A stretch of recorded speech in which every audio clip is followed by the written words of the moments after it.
She stole my wedding ring. The accusation silenced the engagement dinner as the Curvy Locksmith was dragged before the Mafia boss and ordered to prove her innocence by opening his safe. She cracked it under 20 loaded guns, expecting to find an empty shelf. Instead, a velvet box held a ring made precisely for her hand, engraved with her full name. Then the boss looked past his furious fiancée and said, "That ring was hidden for her, but someone opened this safe before she arrived. For one breath." Nobody moved. Mara Quinn remained kneeling before the open safe, while weapons divided the private ballroom into 2 armed camps. The diamond ring carried the name Mara Eleanor Quinn, although she had never used Eleanor on her license, invoices, or business cards. Only her late father had called her that, and only when he feared for her. Bianca Orsini stood beside the engagement table in a white silk gown, staring at the ring that should not have existed. "You had a wedding ring made for her?" she asked. Alessio offered no reply to the fury in his fiancée's voice. His gaze remained fixed on Mara. "Nobody touches the safe." Bianca's father, Vittorio Orsini, drew his pistol. "My daughter's engagement ring disappeared. This locksmith arrived with tools capable of opening any lock in the mansion. Now another ring appears with her name. What remains to investigate?" Mara raised both hands away from her tools. "Why would I steal one ring and leave another, carrying my full name at the crime scene?" "Because he caught you before you could remove it," Bianca said. "Your guards dragged me away from the front entrance before I opened my case." Vittorio stepped closer and aimed at Mara's chest. "Then we will search it." "You should. But do not lift the velvet box." He laughed without humor. "The thief is issuing commands." Mara pointed toward the thin shadow beneath the box. "It is not touching the shelf.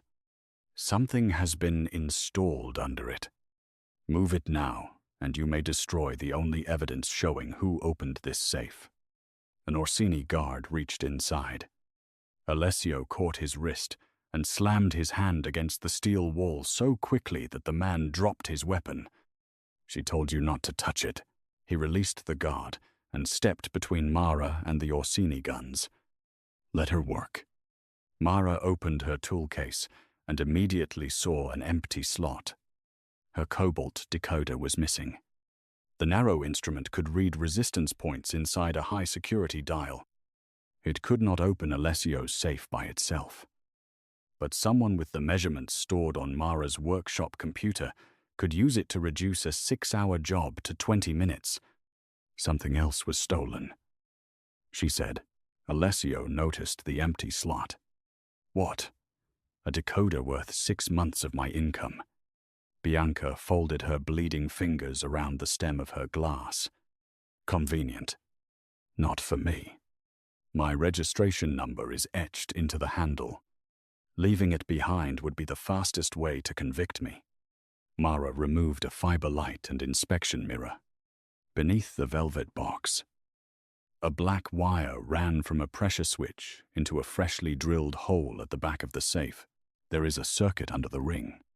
Lifting the box will close it." Bianca stepped back. "A bomb I do not know yet." Steel filings remained caught in the carpet below the safe, and dark thermal putty surrounded the drilled opening. Mara touched its edge. It had already cooled. This installation took at least 40 minutes. "I entered the estate 14 minutes ago." Alessio turned to his security chief. "Roman Hale, confirm her arrival." Roman checked the gate record. Her van entered at 8:17. This room was sealed at 7:30. Roman's screen flashed with a second warning. The cameras and motion sensors covering the private wing had been disabled from 7:03 until 7:45 under emergency credentials assigned to Darius Kane, a former Vescari security captain dismissed after unexplained gambling debts. Those credentials could only have been reactivated from inside the family's command office, proving Celia had received high-level help before she ever approached the safe. Some weapons lowered. Vittorio's did not. She could have hired someone inside. Someone who knew Bianca's ring would disappear. Knew Alessio possessed a second ring engraved with my private name. And knew I would be summoned tonight, Mara asked. If I controlled that many people, I would not still be repairing apartment locks to pay my electric bill. Alessio almost smiled. The restrained movement at the corner of his mouth felt familiar, though Mara could not place it. Beneath the lower hinge, she found a thin arc of blue impression wax. Someone had copied the service key pattern and opened the safe without cracking its combination. The intruder entered before me, stole my decoder, used a duplicate service key, and placed this box over the switch. Then someone accused me in front of both families. This was designed to make one of you shoot before anyone asked questions. Vittorio tightened his finger around the trigger. You ask plenty of questions for a woman facing a gun, because the person who arranged this wants the first body on the floor. Kill me inside a Vescari mansion, and Alessio retaliates. Shoot Alessio and his family blames you. By sunrise. Nobody cares who stole Bianca's ring. Alessio completed the thought. The person who opened my safe disappears while our families destroy each other. Bianca looked between them. You believe her because you wanted that ring found. No, Alessio said. It was meant to remain hidden until I could give it to Mara myself. His admission struck the room harder than a gunshot. The color drained from Bianca's face as she demanded, Tell them she means nothing to you. Alessio did not answer. Tell them, Mara rose. She deserves an answer. So do. Alessio removed his black dinner jacket and placed it over Mara's shoulders, covering the grease across her blouse. Every armed man understood the gesture. He had publicly placed her under his protection. She has never meant nothing to me. Bianca slapped him. Alessio accepted the blow without moving. Vittorio raised his pistol again, and Vescari guards surrounded Mara. My daughter came here to unite our families, Vittorio said. You brought us into this house while preparing to replace her with a locksmith. Mara was never a replacement. Stop speaking about me as though I am another object locked inside your safe, Mara said. Alessio turned to her. You are right. Then explain how you know my full name. Explain why the ring fits my hand. Not here. You lost the right to choose where. His voice softened. The ring was a question. Mara. Never a command. The way he said her name sent cold recognition through her.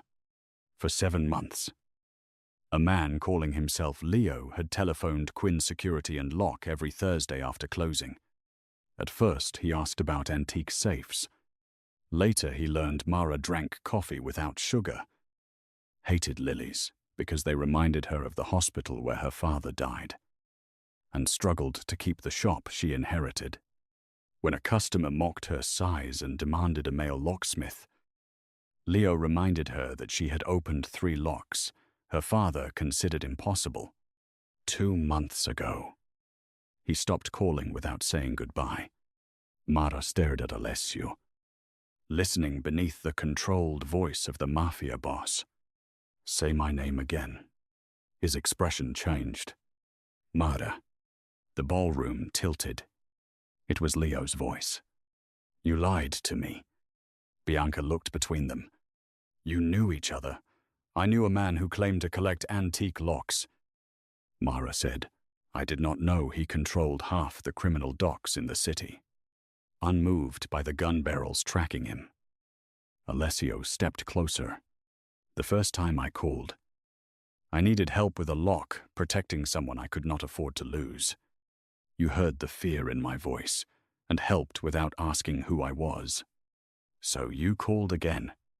Talking to you was the only hour of my week in which I did not have to be Alessio Vescari. Mara pointed at the ring. When did you order it? 6 weeks before our final conversation. Why did you disappear?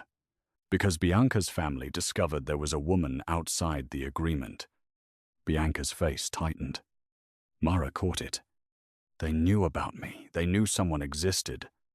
They did not know your identity. Someone does now. The lights died before he could answer.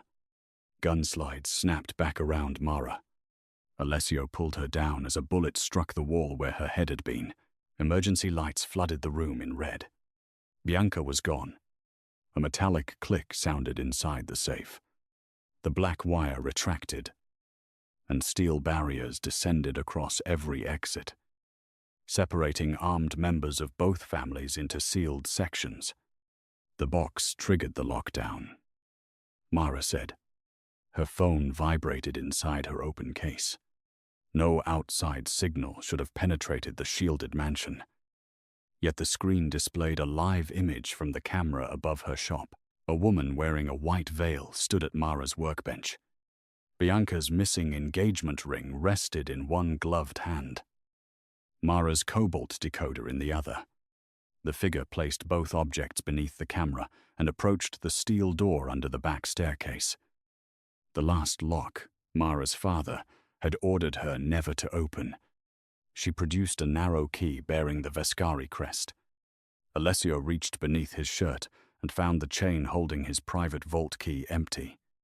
On Mara's screen, the veiled woman inserted the stolen key into her father's forbidden lock and began to turn it. Mara lunged for the phone, but the feed vanished. We have to reach my shop. Alessio caught her wrist. Someone fired at your head less than a minute ago, and someone is opening the one lock my father feared. Staying here will not make me safe. It will keep you alive. You do not get to decide that after deciding everything else without me. Her words held him in place long enough for Mara to cross to the safe and study the wire disappearing into the wall. The attacker expected everyone to strike the visible barriers. Beside the lower hinge was a circular maintenance channel. Without her decoder, Mara inserted a tension wrench and read the resistance manually. I need silence.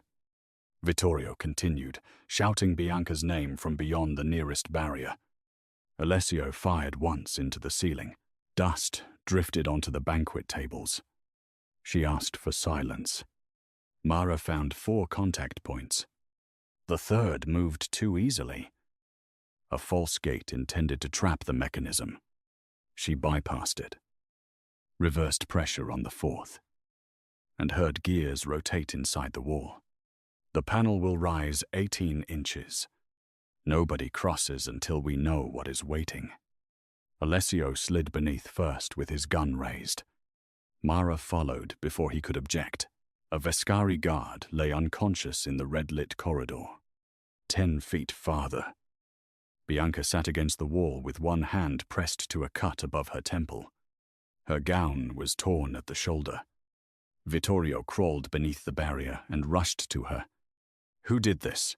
A woman in a veil. Bianca gasped. She had the locksmith's tools.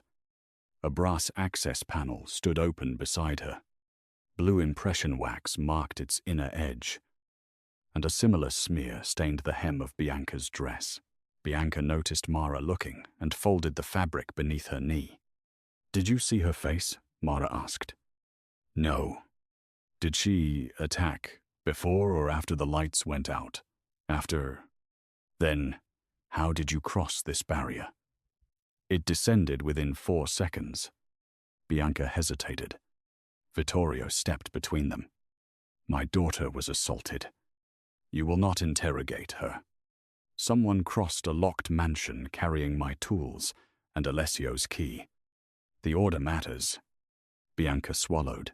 A server opened the side door moments before the blackout. I followed because I thought she had my ring. Then someone struck me. The wax on Bianca's gown could have come from falling beside the panel. It showed contact, not guilt.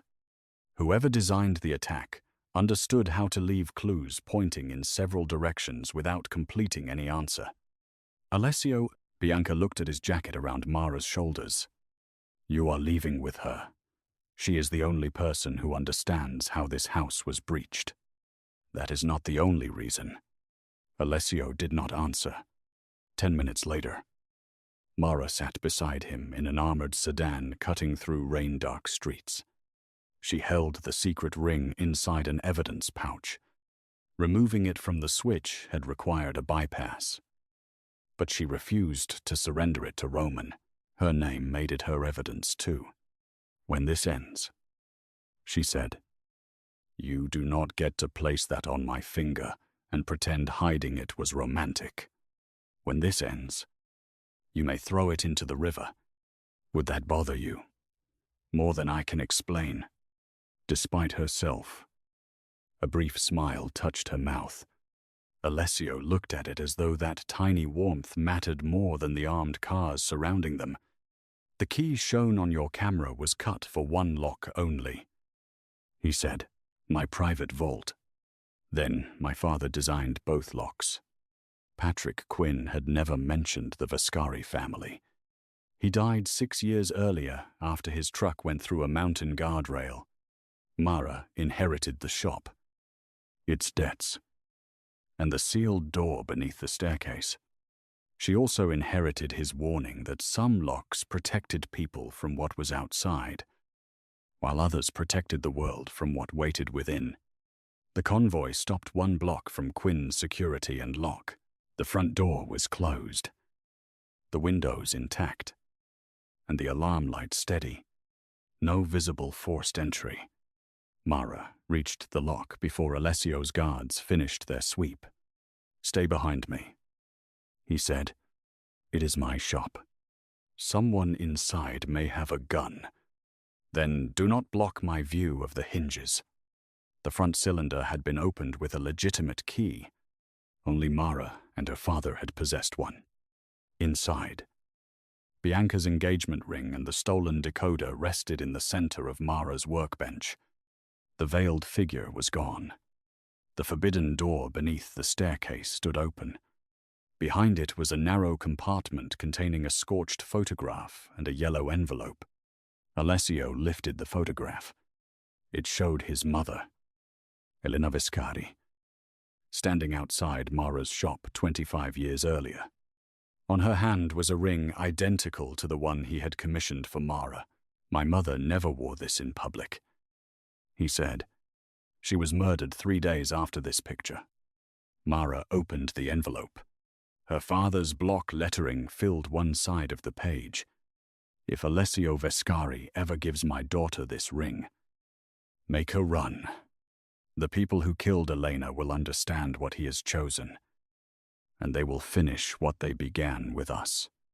What did they begin? Mara asked. Before Alessio could answer, the shop's steel shutters crashed over every window. His guards were trapped outside. A gun cocked in the darkness behind them. The veiled figure had never left. Put on the ring, a woman ordered. I want Alessio to watch what it opens. Mara did not turn. The voice came from the narrow aisle behind the key-cutting machines. But its echo revealed more than its owner intended.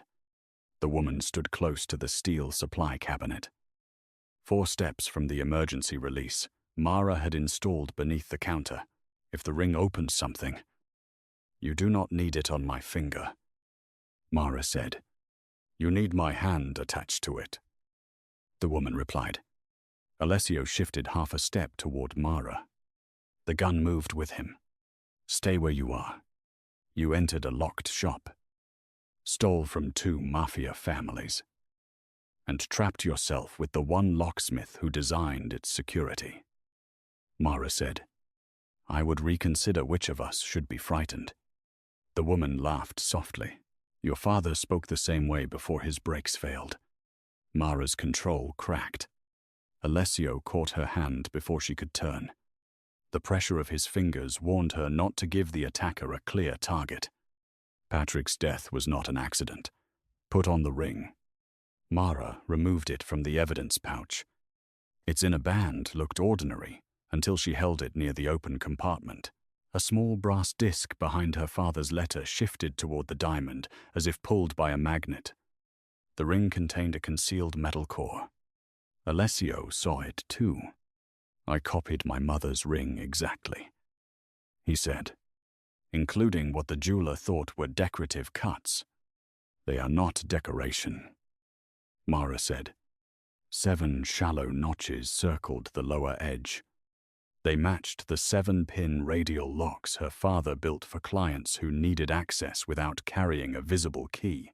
The woman had exposed a second purpose Alessio never knew existed.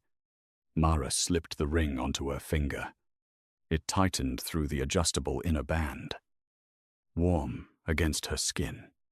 The fit was intimate enough to make her angry. "Now, place your hand against the brass disc." Mara moved toward the open compartment. Her free hand drifted near the underside of the workbench. Slowly, she pressed the ring into the disc. A second panel released inside the wall. But at the same instant, Mara kicked the hidden switch beneath the bench. The supply cabinet's magnetic lock slammed open into the woman's gun arm. A shot tore through the ceiling. Alessio drove the attacker against the wall while Mara pulled the emergency shutter lever. The front barrier rose just enough for Roman and 2 guards to force their way inside. The veiled woman slashed Alessio's forearm with a narrow blade and twisted free. Her veil tore against a cabinet handle. Mara saw a pale cheek, dark hair, and a small crescent-shaped scar beneath the left ear. Then the woman threw a glass capsule onto the floor. White smoke filled the shop. Mara heard the rear window break. By the time Roman cleared the room, the attacker had vanished into the alley. Alessio's cut was shallow, but blood ran over his cuff. "Did you recognize her?" he asked. "No. I saw a scar." Roman retrieved a piece of torn veil. A label was sewn into its edge. "B. Orsini. Private fitting. Biancasville," he said, "or one made in the same shop to make us believe it was hers."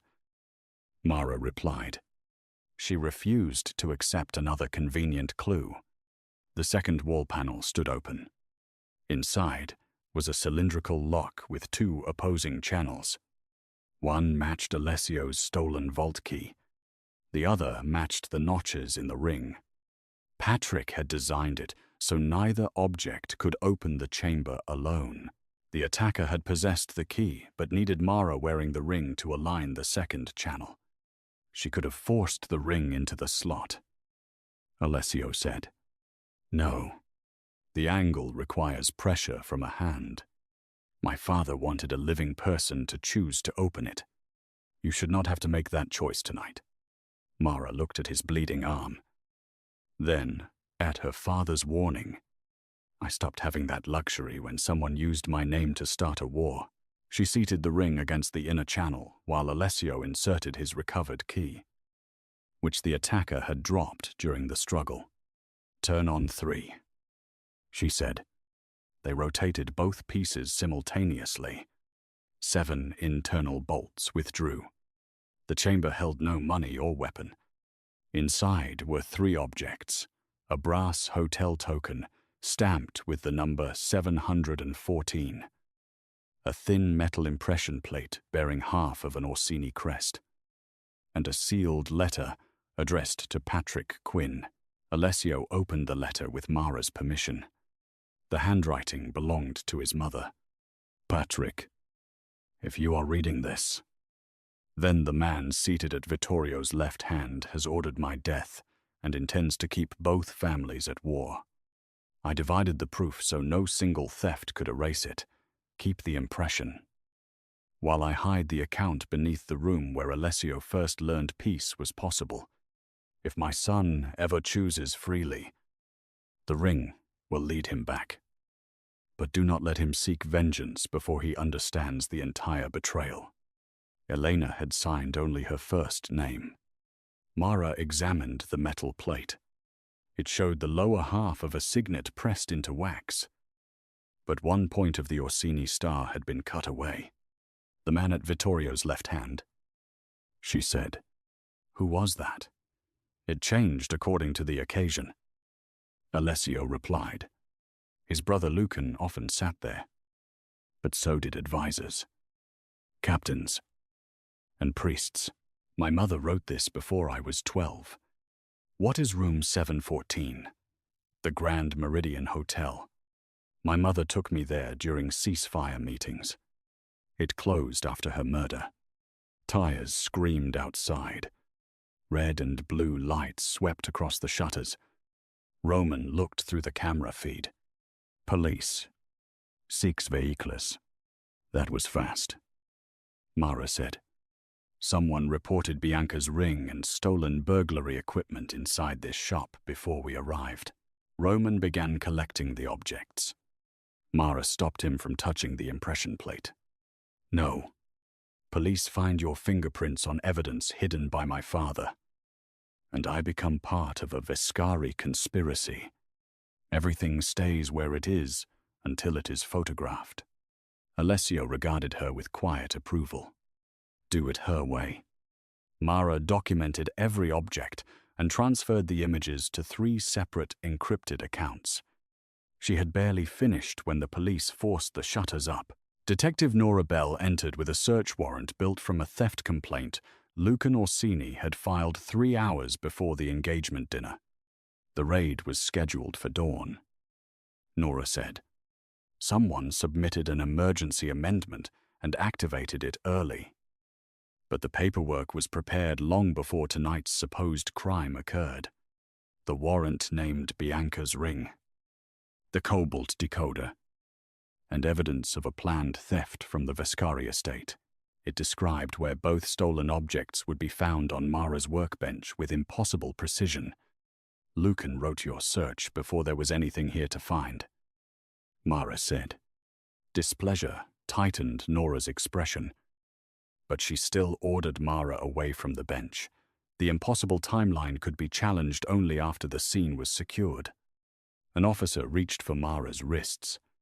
Alessio moved between them. Roman's men raised their weapons. And every police officer answered. Mara seized Alessio's injured hand. "If your men fire, the frame becomes true." His jaw tightened. "They are arresting you for a crime staged in front of me. Then, be a witness, not an army." The request cost him. She saw it in the way he released control 1 finger at a time.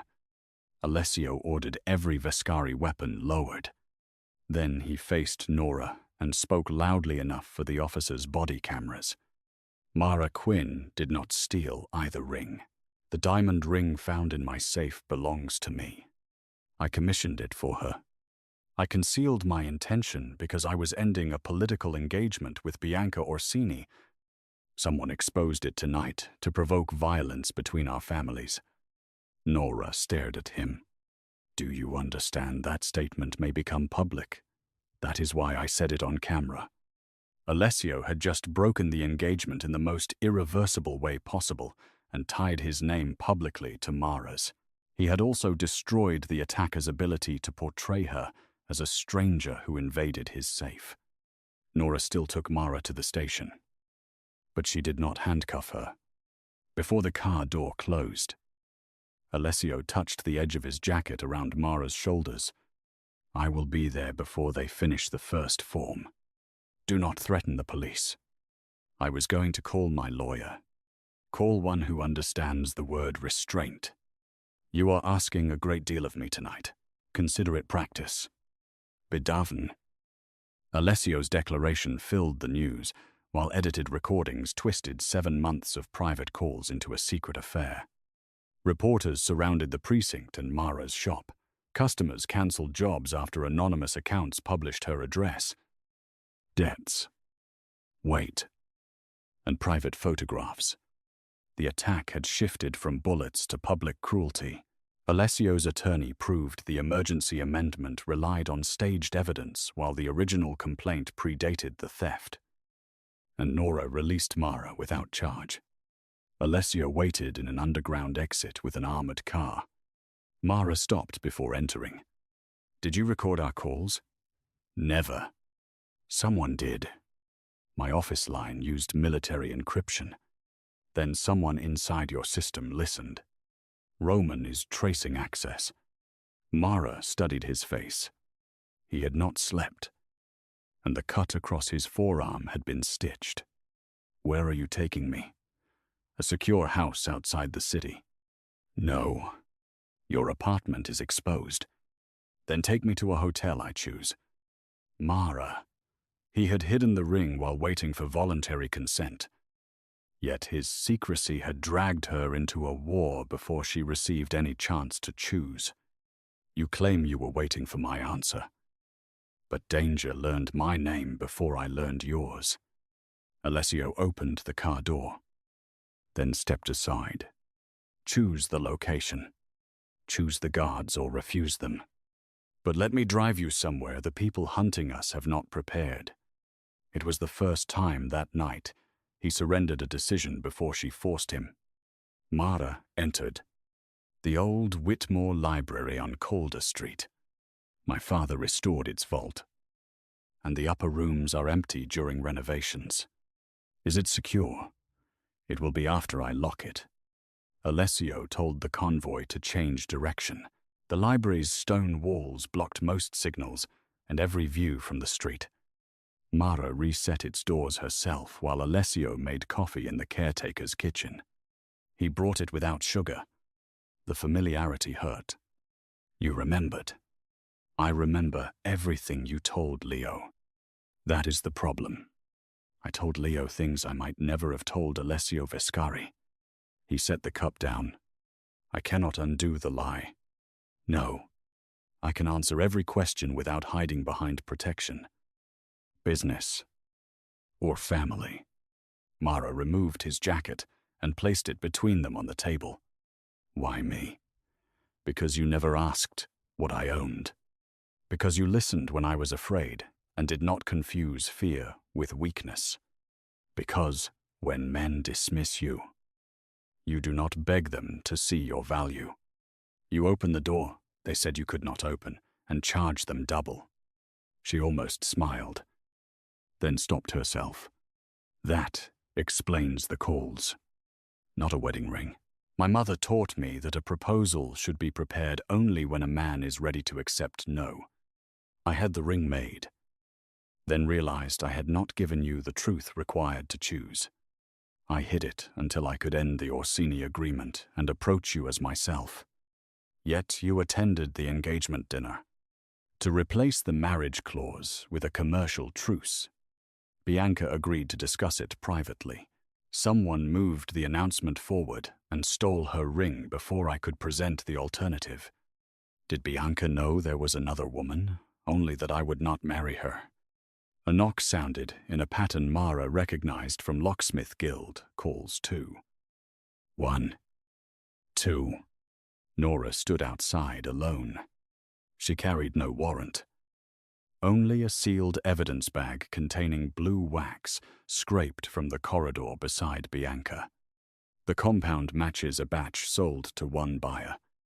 She said, "Quinn security and lock." Mara's stomach tightened. Nora continued before Alessio could react. "The order was placed online using your account 4 days ago, but delivery went to the Orsini estate. Signed for by Bianca's dresser, Celia Arden." Mara remembered the curved scar beneath the veiled woman's ear. "Find a photograph of Celia." Nora opened her phone. The staff image showed a dark-haired woman with the same curved mark below her left ear. Recognition sharpened Alessio's expression as he said, "She attacked us in the shop. Celia disappeared before the engagement dinner." Nora replied, "Her employment file is false. The address belongs to a demolished warehouse. Who hired her?"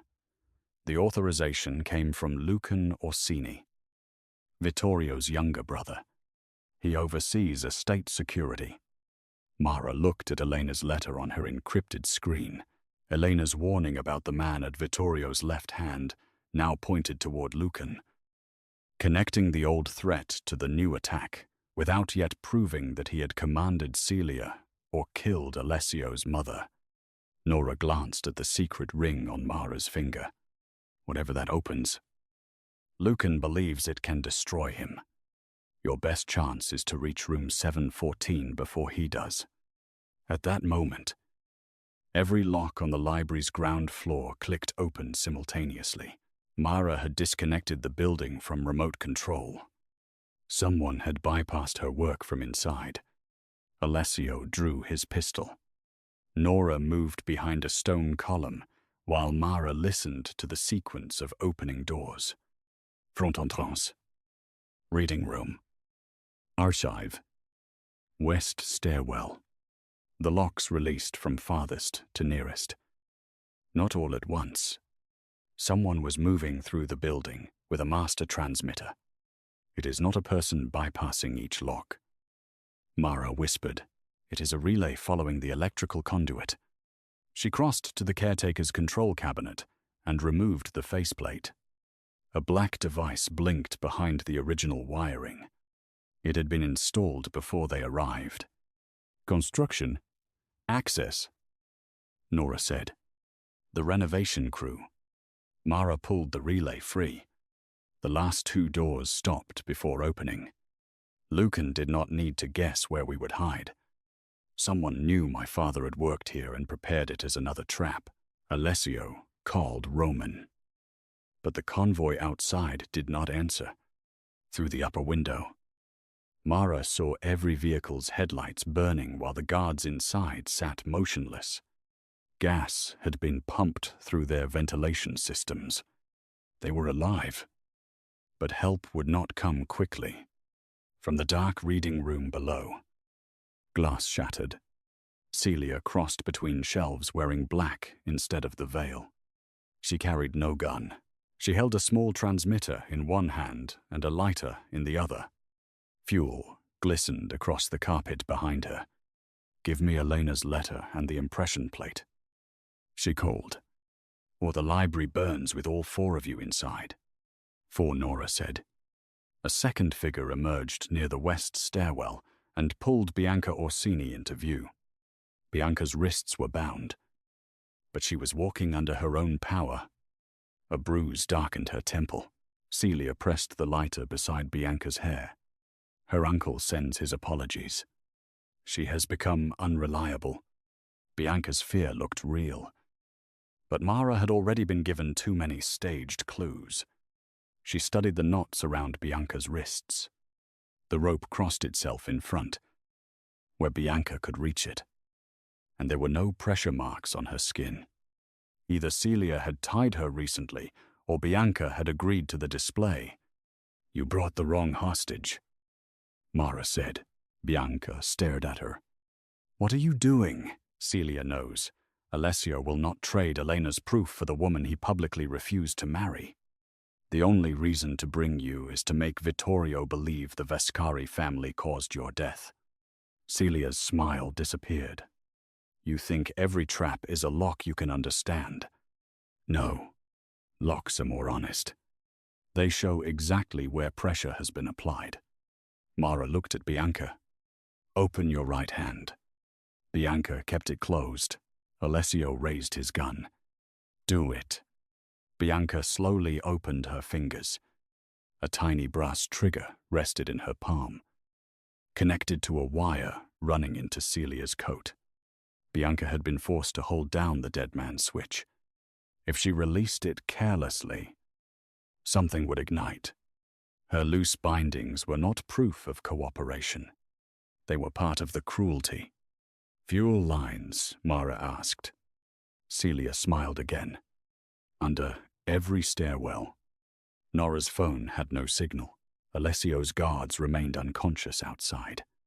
Mara removed the secret ring and placed it on the table beside Elena's letter. "You want both pieces. Come, take them." Celia pushed Bianca forward. "Bring them to me. You need me alive to open room 714. Celia's eyes flicked toward the brass hotel token before she controlled herself. It confirmed Lucan did not yet possess what Elena hid. "You need the ring." Mara moved it closer to the table's edge. "You need Alessio's key. You need my hands. Kill any one of us, and the evidence remains locked. Then all three of you are coming with me." "No," Bianca said. Celia tightened the wire around her wrist. Bianca winced, but continued. "My uncle told me this was about forcing Alessio to honor the marriage contract. He never said he killed Elena. Your uncle tells you whatever keeps you useful." Bianca looked at Alessio. "The photograph sent to me before dinner showed Mara holding my ring. I believed she had taken it. Lucan ordered me to accuse her before anyone opened the safe.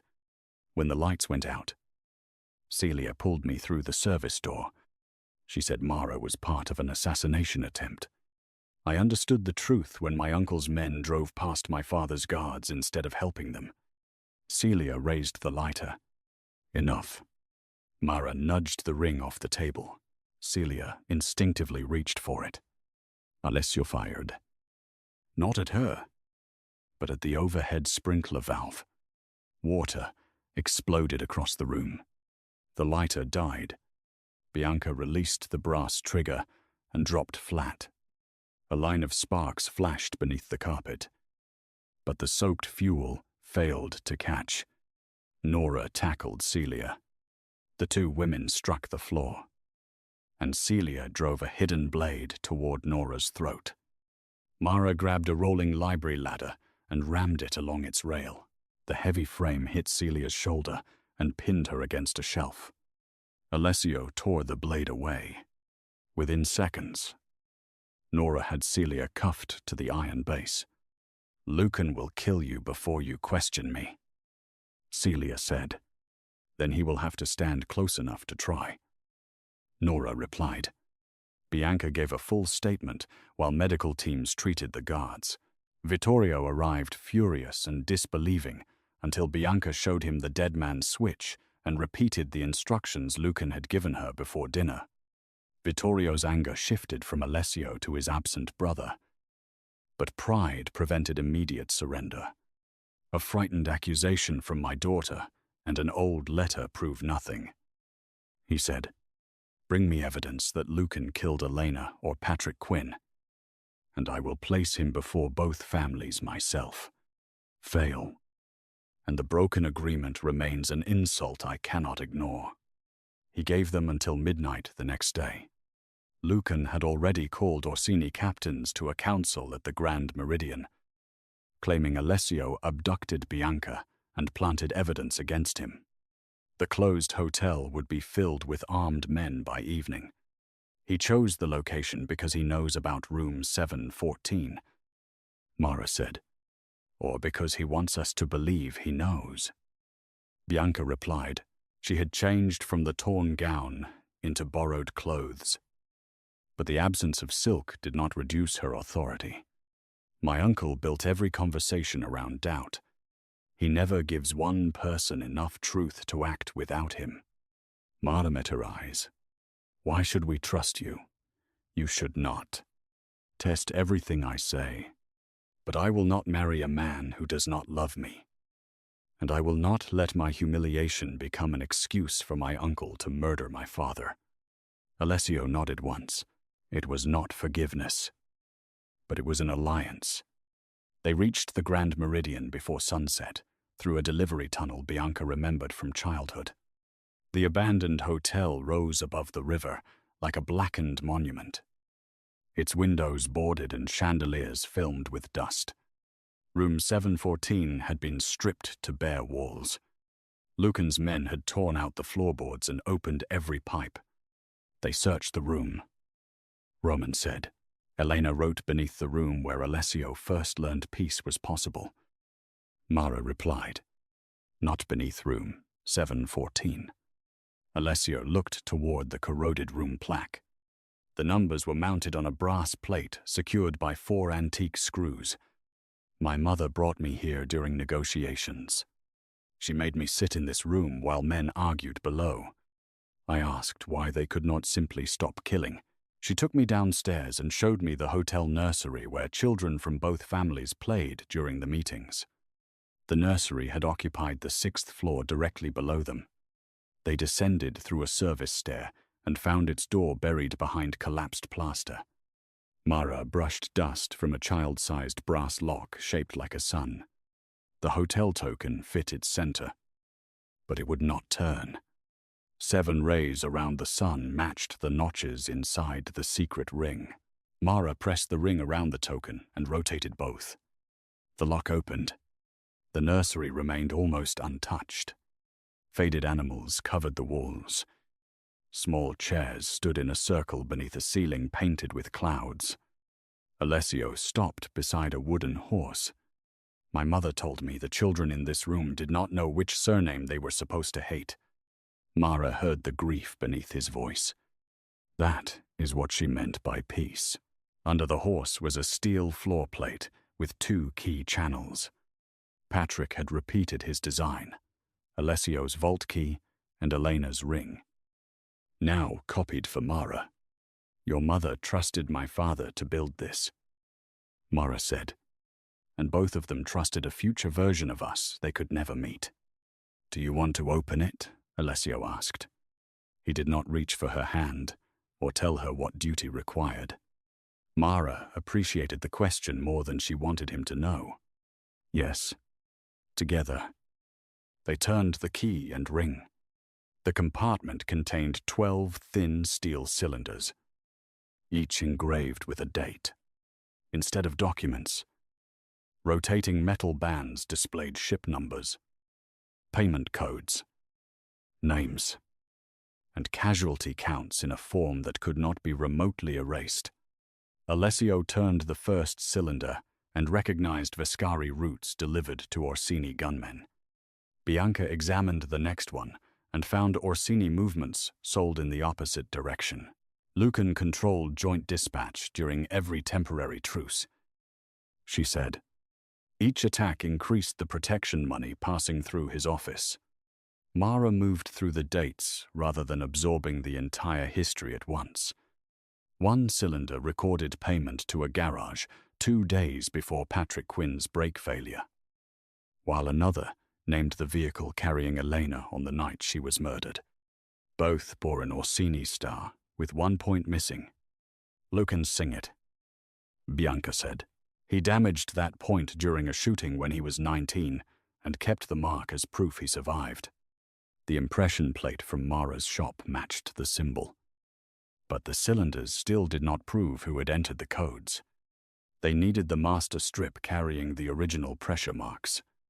The final cylinder contained a message assembled from stamped words, Master Account Moved.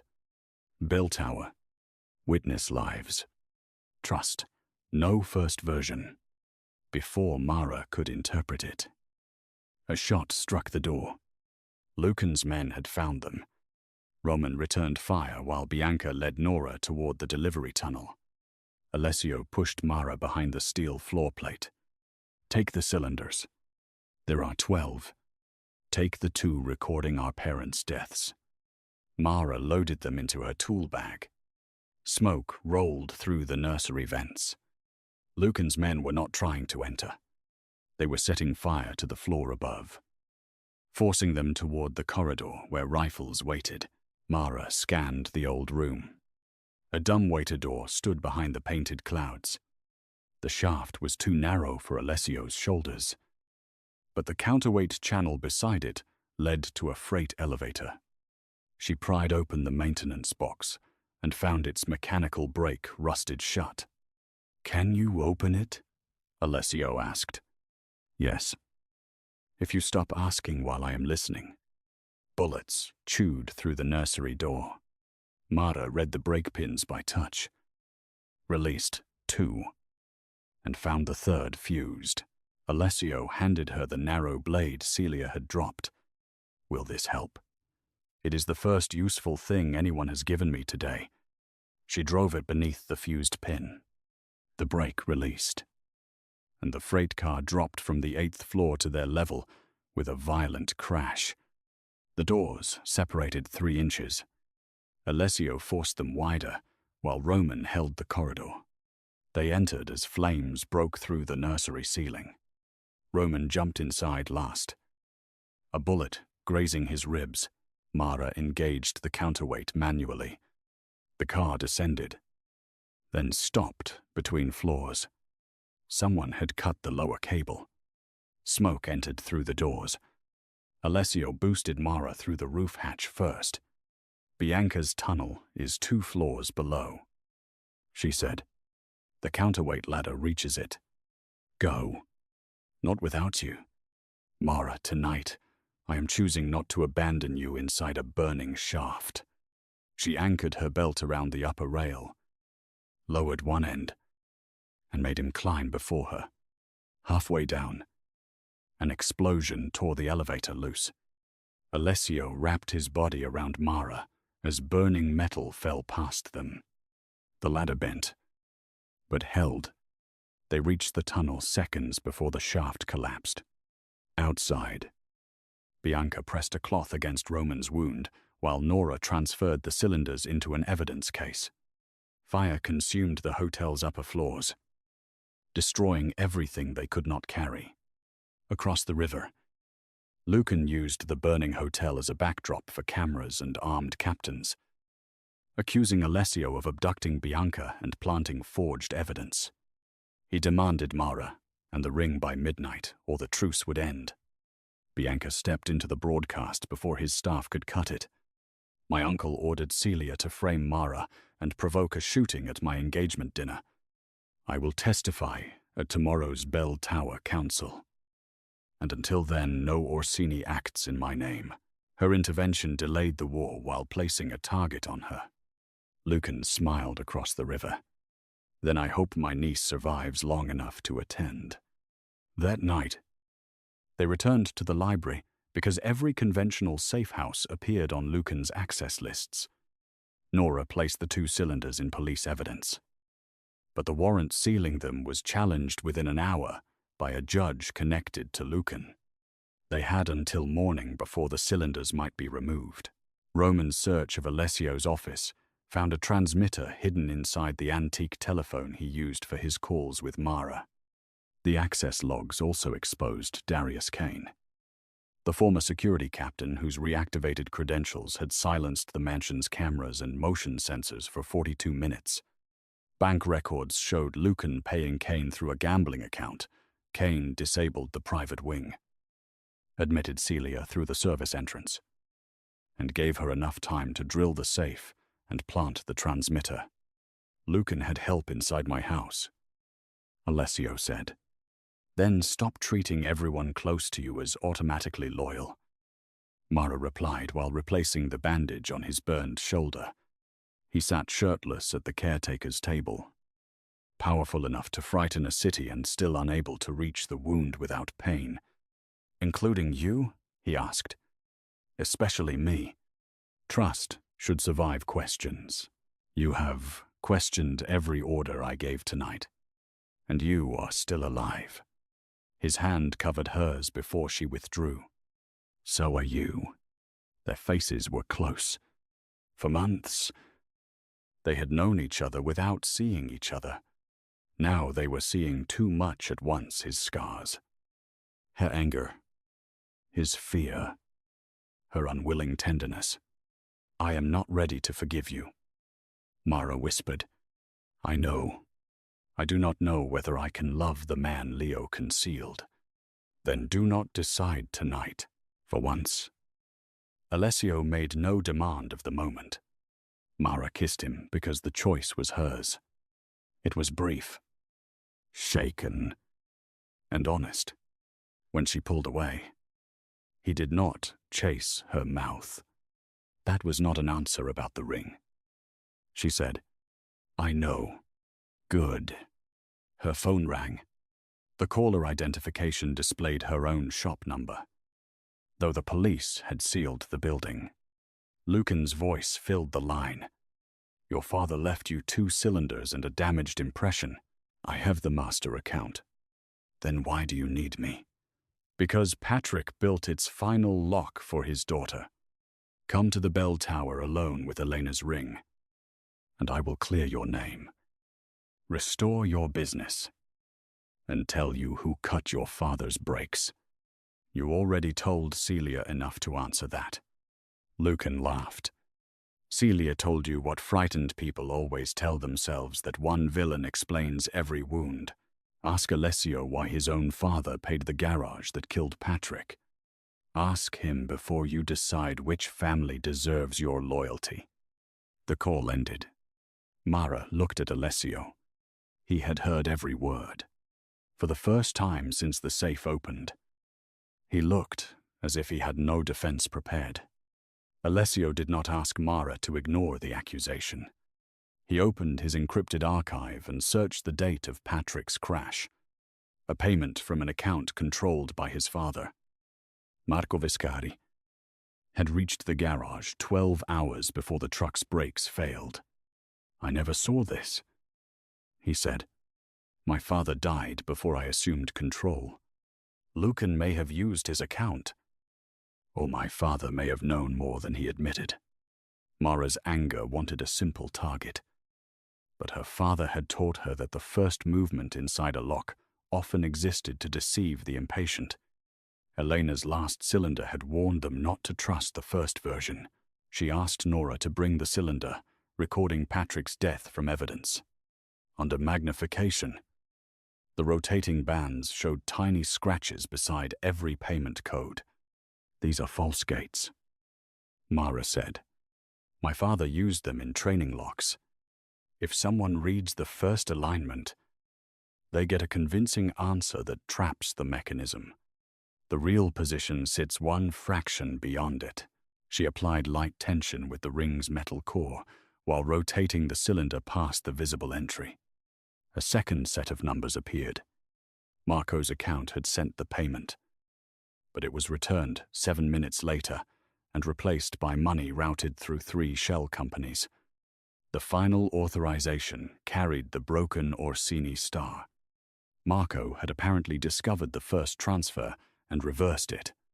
Lucan then paid the garage through his own hidden network.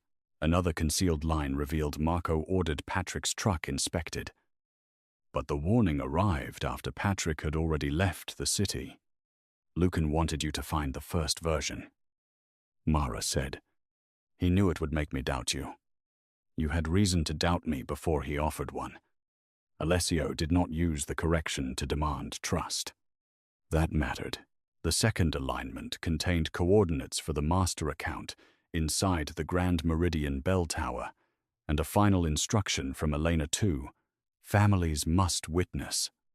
One free choice must turn the key. Bianca arrived before dawn carrying Lucan's damaged signet ring.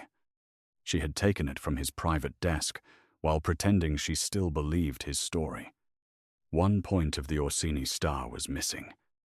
Matching the impression plate and the authorization marks on the cylinders, my father has agreed to attend the bell tower council, she said. He will bring 6 captains. Lucan will bring twice that number. He believes I am coming to accuse Alessio and reclaim the engagement. Nora placed the signet beside the impression plate. Celia has requested protection. Someone tried to poison her during transfer. She identified Lucan as the man who paid her. But her testimony will not survive alone. We need the master account. Lucan needs the ring and Mara to open it, Alessio said, which means he will keep me alive until the lock turns. Mara replied. No, Alessio said at once. You are not walking into that tower alone. That is exactly what Lucan expects you to say. He built every trap around men, deciding where women must stand. He used Bianca's humiliation, Celia's fear, Elena's marriage, and my name. We break the pattern by choosing our own positions. Bianca nodded. Lucan expects me beside him. I will be there. Mara looked at Alessio. "And you will wait outside the master chamber until I call." His refusal showed in every line of his body. "You are asking me to let the man who killed our parents place a gun on you. I am asking you to trust that I understand the lock better than he does. If the door closes, then you do not break it. You wait for my signal." He looked toward the secret ring. "And if there is no signal, then you may become unreasonable." A rough breath escaped him. Almost a laugh and almost grief. "You have no idea what restraint costs me. I am beginning to." He took Mara's hand, but did not close her fingers around his. "Come back, and I will spend the rest of my life learning it." She left the ring on the table between them. "First, we survive the bell tower." The Grand Meridian bell tower opened at 11 the next morning under the flags of both families. Vittorio sat at the left side of the council table, Bianca beside him. Alessio occupied the right with Roman and 6 Vescari captains. Lucan stood at the center beneath the silent bronze bell. Dressed in mourning, black as though he had already buried everyone who opposed him. Cameras operated by neutral attorneys recorded the meeting. Nora waited outside with a warrant that would become valid only if the master account proved Lucan's control of the shell companies. Mara entered alone through the main doors wearing a charcoal dress. Alessio's jacket. And no ring. Murmurs followed her across the stone floor. Lucan smiled. "The thief returns." "The locksmith." Mara corrected. "Your search warrant was withdrawn. Bianca's ring was returned. Celia named you. A frightened employee will name anyone to avoid prison. Then open the account and prove her wrong." Lucan displayed a steel case attached to his wrist.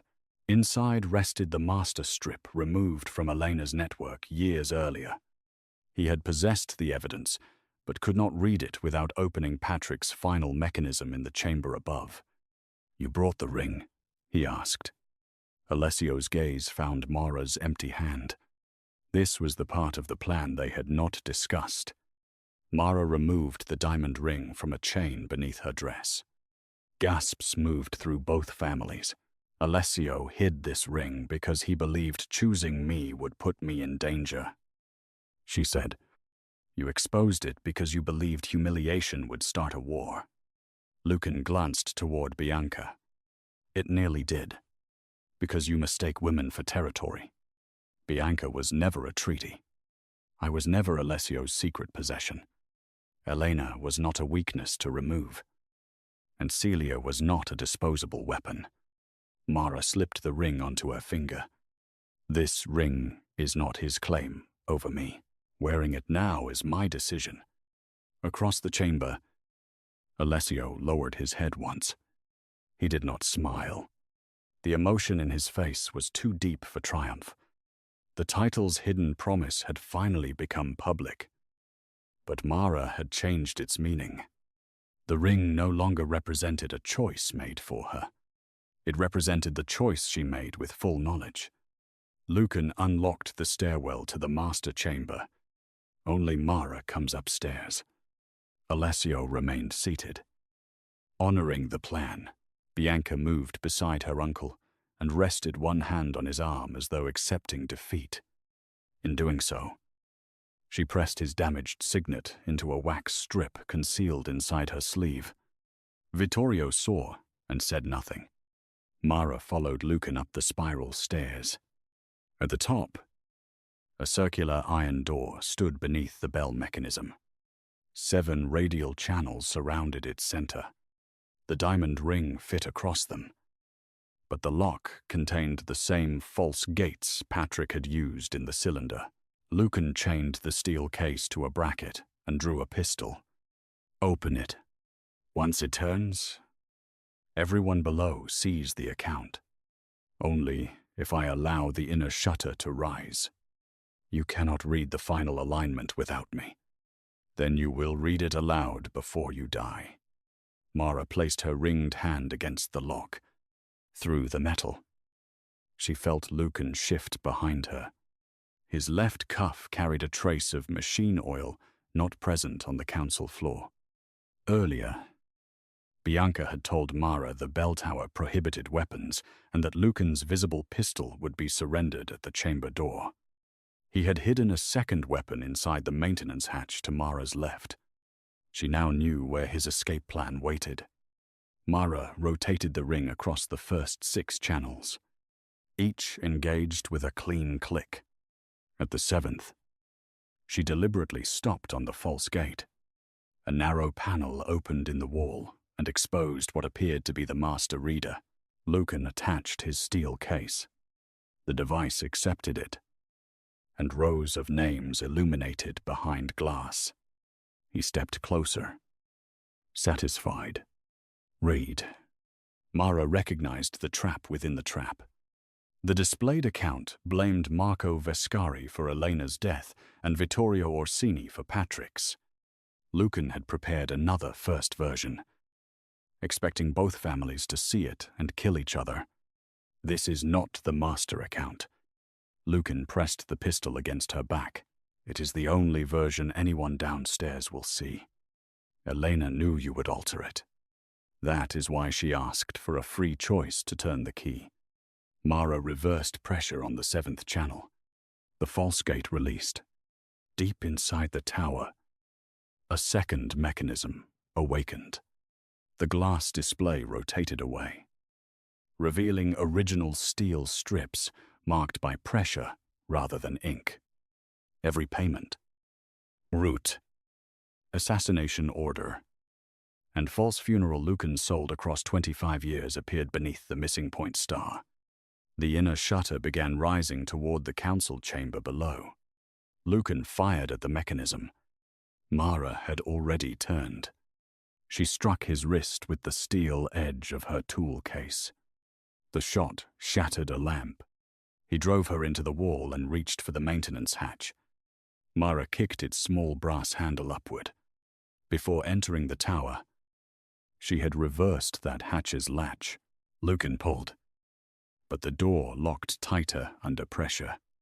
His hidden gun remained trapped inside. He seized Mara by the throat and dragged her toward the open stairwell. Close the shutter. Below them, the original account descended into full view. Vittorio saw payments bearing his brother's signet. Alessio saw the order that killed his mother. Bianca held up the fresh wax impression taken from Lucan minutes earlier. Lucan pressed his pistol beneath Mara's jaw. One step, and she dies. Alessio rose but did not draw. He remembered her instruction and waited. Mara could feel the bell rope brushing her left hand. Patrick's final mechanism had not opened only an evidence shutter. It had released the bell brake. She wrapped the rope once around Lucan's gun wrist and dropped her weight. The bell sounded above them with enough force to shake dust from the ceiling. Lucan lost his balance. Mara twisted the rope around the iron rail and trapped his arm against it. His pistol fell through the stair opening. Alessio moved only when Mara shouted, "No." He crossed the chamber before the second bell strike and pulled Lucan away from her. Lucan reached for a blade. Bianca intercepted his wrist with the steel case he had carried and drove him to his knees. Vittorio took his brother's weapon and pointed it at his head. For a moment, every surviving year of betrayal demanded an execution. Mara stepped between them. If you kill him, he becomes one more body. Both families can interpret however they want. Let the evidence speak where he cannot rewrite it. Vittorio's hand shook. Then he lowered the gun. Nora entered with officers and placed Lucan under arrest, while neutral attorneys copied every strip of the master account. Celia's testimony, the cylinders, the signet impression, the prepared warrant. And Lucan's attempt to alter the reader formed a chain he could not dismiss as one frightened woman's accusation. Lucan made one final attempt to provoke Alessio as the officers led him away. Your mother died because she believed peace could survive men like us. This locksmith will die for the same mistake." Alessio looked at Mara before answering. "My mother died because men like you believed love made her controllable. Mara has already proved you wrong. He did not promise endless revenge or describe a punishment. He let Lucan leave in handcuffs, which cost him more than a bullet would have." The master account exposed the officials and brokers who had profited from Lucan's manufactured violence, while Celia entered protection and confirmed how she planted both rings and triggered the engagement night lockdown. Vittorio publicly cleared Mara, and Bianca replaced the marriage agreement with a commercial ceasefire that traded no person between families. Alessio removed the insiders who had enabled Celia, submitted his security system to independent review, and banned marriage clauses from future alliances. Mara reopened Quinn Security and Lock with insurance money and restitution seized from Lucan's companies when Alessio offered to replace her machines. She handed him a formal estimate. "You may hire my company at the same rate as everyone else. Do I receive a discount for being emotionally compromised? You receive a 20% surcharge for lying about your surname. Fair." 6 weeks later, Alessio arrived at the shop without guards. He waited outside, even though Mara had given him a key for emergencies. When she opened the door, he held no flowers, no weapon, and no velvet box. The diamond ring rested openly on his palm. "You already wore it once," he said, "to open a lock and stop a murderer." "I know. That answer belonged to the bell tower. I came to ask for a different one." The ring was a question again, but this time Alessio placed it in the open, with no false name, hidden bargain, or weapon forcing Mara's reply. Mara folded her arms. As Leo, or as Alessio, as the man who was both and who should have trusted you with the whole truth. He knelt on the shop floor where customers could see him through the front window. "Mara Eleanor Quinn, will you marry me? Not because a treaty requires it, not because danger forces it, and not because I hid a ring before earning the right to ask, but because you know exactly who I am and still choose the life we might build." Mara let him wait. The feared Mafia boss, who once controlled every door in his world, remained on one knee while a curvy locksmith decided whether to open hers. "3 conditions," she said. "No false names. No decisions about my safety without my voice in the room. And Quinn's security and lock remains mine." "Agreed." "You answered before hearing the 4th. There are 4 I keep charging you, the surcharge." Alessio smiled fully, without the restraint she first recognized in the ballroom. "Agreed." Mara held out her hand. "Then yes." He placed the ring on her finger, but he did not close his hand around it. The choice remained hers. Months later, they married beneath the painted clouds in the Grand Meridian nursery, with Bianca attending freely and no political contract in sight. Mara wore the ring, once hidden as evidence and used as a threat. Now it was visible, controlled by no one. And Alessio met her halfway. Before they spoke their vows, he asked quietly, "Still your choice." Mara looked at the man who had learned that protection without truth was another kind of locked door. "Every day," she said. Then she kissed him while the 2 families watched. Not as territory exchanged or peace purchased, but as 2 adults choosing each other after every secret had finally been opened.